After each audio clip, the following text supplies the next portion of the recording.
Hello বন্ধুরা, আশা করি সবাই ভালো আছেন। আমিও ভালো আছি।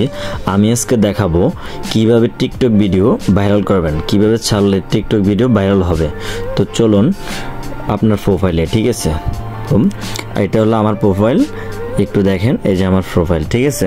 তো এখানে কি করবেন, থ্রি ডটে ক্লিক করবেন, এই যে থ্রি ডটে ক্লিক করবেন। তারপর এখানে প্রথমটাতে ক্লিক করবেন, প্রথমটাতে না, সেটিংয়ে ক্লিক করবেন। ক্লিক করার পরে একটু নিচে আসবেন, আস্তে আস্তে একটু নিচে আসবেন। নিচে আসার পরে এইটাতে টিপ দিবেন, এটাতে টিপ দিয়ে একটু ক্লিয়ার করে দিবেন, ঠিক আছে। এই যে এখানে 30 MB আছে, এখানে ক্লিন করে দিবেন, ঠিক আছে। তারপর এখানে ক্লিন করে দিবেন। তো এখান থেকে বের হয়ে যাবেন। বের হয়ে যাওয়ার পর এখানে যাবেন, এখানে হচ্ছে মূল সেটিং, ঠিক আছে।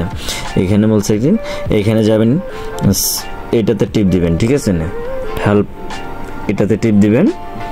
তারপর লোডিং হবে, লোডিং হওয়ার পর এখানে আসবেন, এখানে দেখবেন যে ফর ইউ লেখা আছে। তো ফর ইউতে টিপ দিবেন।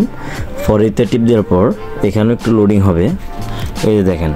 তারপর একটু নিচে আসবেন, একটু নিচে আসবেন। নিচে আসার পর যদি ফর ইউতে থাকে তাহলে তো এখানে আসার কোনো প্রশ্নই ওঠে না, ঠিক আছে।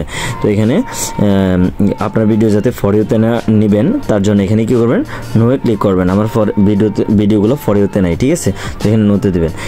ডেলি একবার দিবেন কি দুইবার দিবেন, ঠিক আছে। বেশি দিবেন না, বেশি দিলে চ্যানেলের ক্ষতি হতে পারে, ঠিক আছে।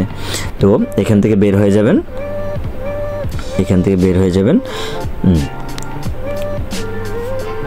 এখানে মানে 3 থেকে 4 ঘন্টা রেখে দিবেন। আর মানে এগুলো করার পর আপনি ভিডিও ছাড়বেন। ভিডিও ছাড়ার পর একটা ভিডিও ছাড়ার পর 3 থেকে 4 ঘন্টা পর নেটে ঢুকবেন, ঠিক আছে।